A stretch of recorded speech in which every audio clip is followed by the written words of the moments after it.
Hello. So I'm prepping this a little early. I'm actually setting up a few videos for the next week or two in advance, and I'm going to just kind of like schedule them because, yeah, I'm just going through. I have these like moments where like it's really hard emotionally for me to just like be there. And I know like in my things I will not do in booktube. I won't do things if it's not fun. Like, I still love reading and I still love talking about books, but I don't know, I'm just like not in the best place right now emotionally. So I'm trying to like do this stuff, and then I can kind of like walk away from things and just maybe go and like read and try to, I don't know, figure out what's going on with myself. So I'm going to wrap up May, because realistically there's only a couple days left of the month, and it's like 4 days left, and I am still reading A Little Life, and I may finish it in time, but like I'm not going to rush to finish it. I do like it and I'm enjoying it, and I don't want to like rush just to be like, oh, I got to get an extra book in for the month. So I probably won't get other things in, but if I do, I'll add them to my June wrap up. And then I'll probably put together my June TBR, which will be what's left over from my May that I didn't get to. And then I have some other things I want to get to. So I'm going to go, there's 4 books I'm going to talk about that were not on my original, like, because I didn't put out my May TBR until I think like a week or so into the month. So there were 4 books that I read before I even put that together. So I'm going to talk about those, and then I'm going to talk about the books that I did read this month, kind of pros and cons of them, and I have a quote from like each of them that I liked. And yeah, and I'm going to go in order. So I have the 4 books. I'll go in order of the 4 books. They're not really in order. They're in the order I finished them. And then for the actual TBR that I worked on, I'm going to go in order of how much I enjoyed them. So, okay. So my first book is The Island by Adrian McKinty. This is not at all what I thought it was going to be. I thought it was like people trapped on an island, like a murder mystery kind of, and then there were none kind of deal. But it's actually about this family who is in Australia, and it's like a doctor and his wife, who's his new wife, and she's much younger than him, and it's his second wife, and his first wife died, and it's like she's trying to be like the stepmom to these kids, and they want nothing to do with her, and they're in Australia for his, like, he has like a conference to go to, and the kids really want to see like koalas and stuff, and they haven't seen anything, and so they decide they're going to go like try to explore this one area where they heard there were koalas, and then there aren't any, and then of course they find these people who are like, hey, we'll take you to this island, and it's super deserted, and but you have to get off the island within an hour, and then horrible things happen, and then they're trapped on the island, and basically like there's this like family who has a complex on the island, and they're essentially like fleeing for their lives. So it was very much not at all what I thought I was getting myself into, but I enjoyed it. I mean, it's not the kind of book I normally read. I mean, it's more of like an adventure kind of survivalist type of book. So I would say on like the con, it's just not normally the kind of book I'm into. But for the pros, it read really fast. I thought it was really engaging. The characters were like likable but real. Like they were definitely like, some of the kids could be super annoying at times. Even like the stepmom, you were like, okay, girl, like, get it together. But I liked that. I thought that was pretty realistic because, again, like, you don't get, like, they're not these people who are going to be like natural survivalists. It turns out that she had kind of grown up in like a commune essentially on like this island. So she had skills that, you know, she had never really used and she never thought she'd need to go back to. So that worked out. But, yeah, it was interesting. It was just like not something I'm used to. So I enjoyed that. So the quote I picked was, "Oh, Goths these days, too much makeup and not nearly enough pillaging," just because I thought that was funny. And the next one I read was Foe by Iain Reid, which is the third, well, it's his second book, but it's the third one I've read of his. So I've now read all of his fiction. So the quote was, "Anybody can remember details if you ask them to, I say, but it doesn't mean it actually happened that way." And like all of his books, I loved how this book, I mean, there's a plot, and then there's the like surface plot, and then there's like the social sort of like meaningful commentary about like the meaning of life and very existential like questions. And this was like more science fiction, so I didn't like this. This is my least favorite of his, but that being said, like I love all of his books. So obviously I'm thinking about ending things, and then I loved We Spread. So this would be third of his books, but they're all for me 5-star reads. This one, it actually felt a lot like, if you like the show Black Mirror, it felt a lot like a Black Mirror kind of episode. Like, you know how like it's kind of sci-fi, but it's actually more like human, questions about humanity. So that's all I'm going to say, because I feel like with his books, it's really hard to say much without giving anything away. So then I read Ghost Eaters by McLeod Chapman, and this is actually, this is very different than I thought it was going to be too. It's a book about this group of friends from college, and, they party together and they do drugs together, and then one of them becomes like, is still kind of doing a lot of drugs, and they're trying to like get their lives together after college, and one of the guys dies, and the main character is like attached to him. It's like they had like a on again off again sort of romantic relationship, and after he dies, they find out that there's this way essentially to communicate with the dead, taking this new drug, which is essentially, it's like a form of like ayahuasca or shrooms, or but it's hallucinogenic, and you can bring the ghost sort of back to you, and she can spend time with him, and but it's really more like, it's kind of a mix of, a book sort of like a train spotting kind of book about, like drug addiction, but also like a book about, it's like a meditation on grief. So I liked it a lot. I mean, it wasn't sort of like the kind of spooky type of book I thought it would be.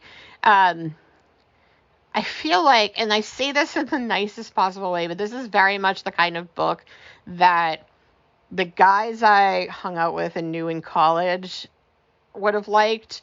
And, I feel like I'm past those days. Like, and, maybe it's just because I'm like older now. I don't probably saying his name wrong, but like, the Chuck Palahniuk kind of style, like that kind of stuff that I like. But I mean, I feel like there's a certain age and a certain type of reader. And I feel like that's really good for that kind of person. So if that's you, read it. It's good. I mean, I liked it, again, but it's just like, I feel like I'm a little like removed from this period of my life. But the quote I have is, "What the hell is a ghost supposed to be anyway? The past still clinging to the present, a sinkhole that swallows us up? That's what I bet it feels like to be haunted, truly haunted. I've been consumed by a shadow in the shape of Silas, not his ghost. There are no real spirits. It's just me, my selfish need to drag his dead ass back and absolve myself." So again, it's a lot on meditation on grief and like drug use and so on. So definitely recommend it. I liked it a lot. It's just, like I said, I think I'm getting into that like older phase of my life where I'm like, I'm past my like, wild party college years. All right, and the last one I read before my official TBR list was The Burning Girls by C.J. Tudor. This I really liked. This is about a female pastor in England, and she moves to this small town with her daughter. And, there in the past, there had been like people burned, for being witches. And there's like rumors that they come back and they still haunt this place. And, there's town has secrets, and I love this kind of stuff. So but the quote I thought this quote really stood out. It was one of the more powerful quotes I've read. The only thing I didn't really like about this is it was a little slow in parts, but honestly, this is a really great book. The quote kind of kicked my ass. "Why do we hate our girls so much that history echoes with their screams and the earth is pitted with their unmarked graves?" Very feminist, very much about like violence against women, especially young women. So if that's not your thing, definitely it is dark, and it is, it's not really like, I don't say it's not hopeful, but I mean, it's about girls who go missing and, abuse of women and some horrible things that happen to young girls. I have a fondness for books about that, and that sounds weird to say, but I just really, really connect to books about violence against women, just because I feel like, unfortunately, I relate to them, but it's something that's, close to my heart and I really do care about. So my May TBR, these were the books that my goal was to read as of like the first, 9 days into May. So it was Devil House, Lost Apothecary, A Little Life, Piranesi, Nettle and Bone, The Herd, Hide, Look Closer, The Murder Game, Just the Nicest Couple, and Never Look Back. So the first one I finished was The Murder Game by Carrie Doyle, and this is first because I'll be honest, this one just didn't work for me. I like I said, I'm not gonna give bad reviews. It read fast, so if you're into YA, just like fast paced kind of mystery, there really wasn't a murder game, so I'm not really sure what the title is referring to. It's just kind of like a fairly straightforward, like there was a murder on this campus and these people. One of the things that really didn't work for me was that the character supposedly had like PTSD, and I felt like it like came and went when it was convenient. So didn't really like that. But again, it's just kind of like a light, easy, fast-paced read if you're looking for something like that. And it is YA, so I think, sometimes I find I think I mentioned this with book recommendations. I like YA a lot, but I do find YA mysteries for some reason, they don't work for me as much as adult mysteries, because I just feel like some of the logistics, maybe I feel like it's a little insulting that there's this attitude maybe younger readers don't care if it makes sense or if it can work. But that kind of feels I don't know, maybe as an adult I'm more cognizant of the fact that I'm this is not feasible. Somebody would notice this. So, and I always am and I guess they're trying to make the teen characters smart, but I always feel how are the teens smarter than cops, and how are they the only people who can solve these crimes? And it's not they're super smart or they're Sherlock Holmes or anything. It's just, I don't know. So I have a problem with that. But so nothing like the crisp October air to take his mind off everything was the quote I picked, because I'm from New England and nothing like fall in New England. So the next book I read was John Darnielle, was Devil House. And I read this because somebody recommended it to me, and he's actually from the Mountain Goats, who's one of my favorite bands. I don't know if they're even a band or if it's just him, but with a name. But I like the Mountain Goats. So I was oh, cool, horror novel by a guy in a band I like. This is it was written in the early 2000s, but it feels like one of those old sort of 70s, 80s horror novels. And so that's both my pro and con. The mood was good, the writing was good, it worked, but it also felt I've kind of read a lot of those, when I was growing up. I read a ton of those just sort of pulpy 70s and 80s horror, and so it's kind of I've been here, done this. But it's also kind of appealing in the fact that it's not a 70s, 80s horror, and it has that feel of an old pulpy horror. So kind of interesting about this. It's not really a house, it's actually a business, where essentially there was a murder, and people, it was during the satanic panic, and everybody was oh no, we should never let anyone live there because Satan must have gone in. It's not at all something like Hell House. It's really more about how small towns deal with really violent crimes in their town. So the quote here is really great too. One thing seldom asked of those on whom disaster has laid its hand is what their future plans were before the flood. So I really liked that. So yeah, if you're into pulpy horror, I think you'd really like this. It's just, it's very pulpy, so just keep that in mind. All right, so Just the Nicest Couple by Mary Kubica. It's a mystery sort of about this couple and did they commit this crime? Are they good people? I don't know. To be honest, it read really fast, and a lot of her books read really fast, and I kind of enjoy them. But then as soon as they're done, I don't always remember any of the details. So they're easy and fun, like I said, but they don't really stick with me. And I do remember reading this being is there an actual plot here? So I'm not sure that it but I read it in half a day. So I mean, if you're just looking for a nice, fun, probably beach read, this is a good one. But It's probably not going to last. Like, it's not going to stay with you. But the quote I picked was, they say that emotional pain is far worse than any physical pain you can experience. And that's kind of true. So Kiersten White's Hide. This book, for some reason, so it's about these, they're not really kids, I guess. There's a bunch of people who are called, given like a chance to win money, essentially, in possibly a reality show. It's like a test run of a reality show by being trapped in this old amusement park. And they have to like hide. It's like they have to play hide and seek, essentially, in this old amusement park. And of course, it's like a mix of the lottery, Hunger Games, like Battle Royal, but with like some like Dean Koontz Twilight Eyes, some of that kind of element.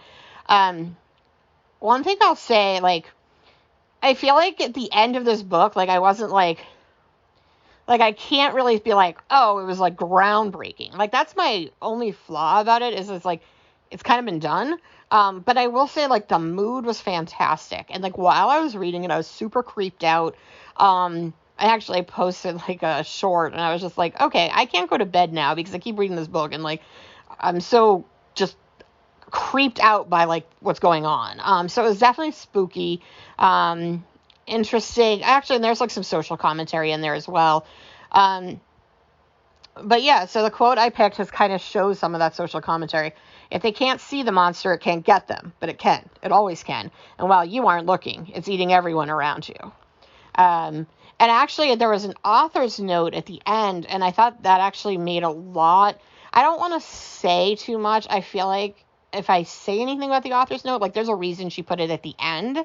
But she was talking about some things that like inspired her to write this.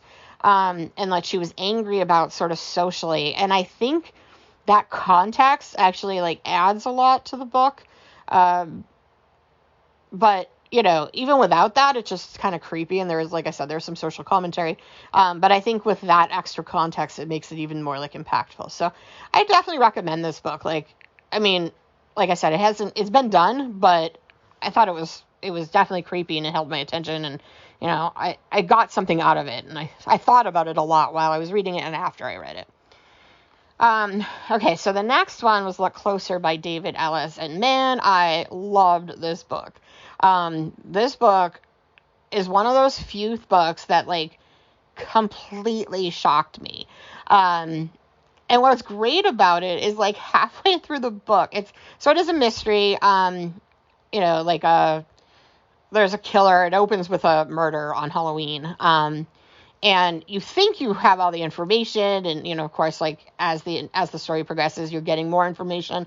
And so there's different, you're like, oh, who might have done it? And there's all these different possible suspects. But what's so good about this is, like, I want to say about, I don't know, 25% of the way in, I was like, I wonder if X is, you know, I go, what a twist it would be if X was the thing. And then we get to a point in the book, and X is revealed to be the twist. And I was like, wow, that's a really cool twist. And I thought that might be it, but wow, it's such a cool twist. And then there's more. So I don't want to, like, I'm not going to say anything more than that, but man, it just, it was a fun ride. If you like mysteries that keep you guessing, yeah, it was fun. It was fast. It was just like, the characters were kind of awful, but also likable.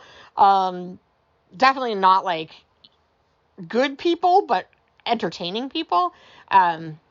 But yeah, I highly recommend this. I loved this. I think I gave this 5 stars for sure.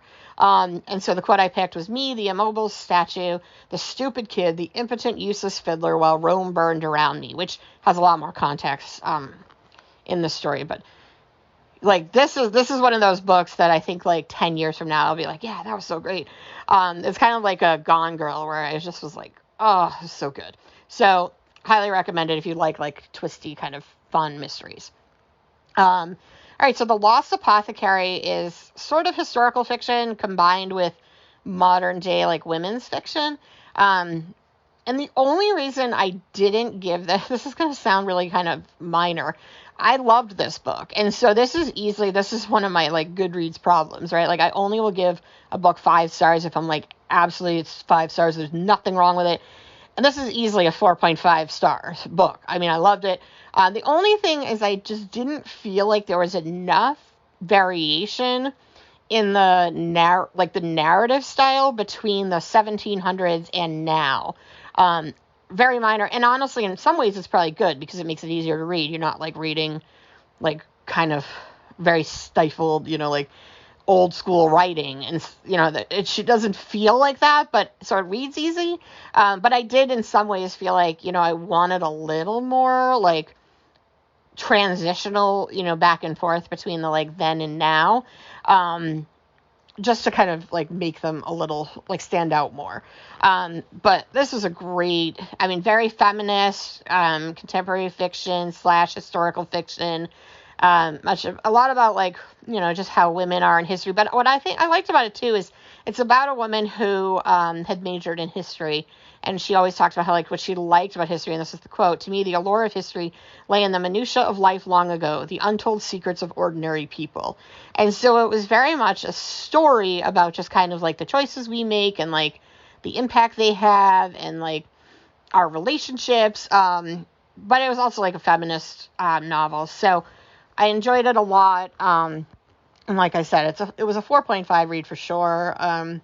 I just would have liked a little more variety in like the two time periods in the writing style.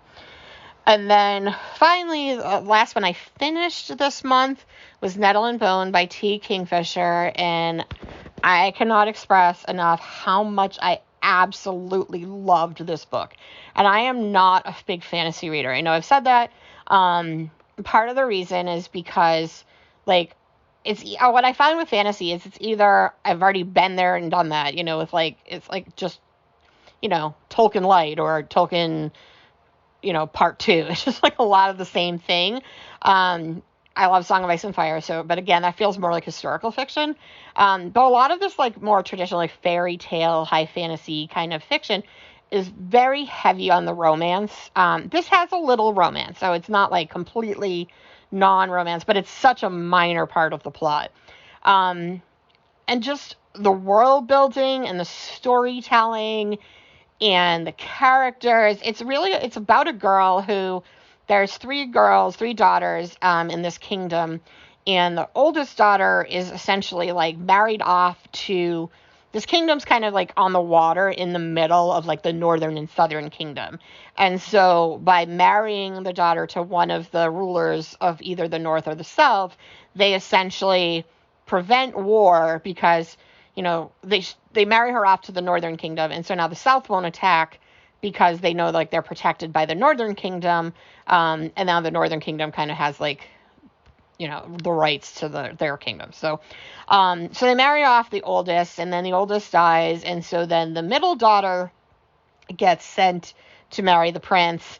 And then the youngest daughter is sent to like, essentially to a nunnery because they don't want her to get married and potentially have an heir before the middle daughter can have an heir for the prince of the northern kingdom. And it's all like, pretty generic, like fairy tale stuff, I guess, in that vein.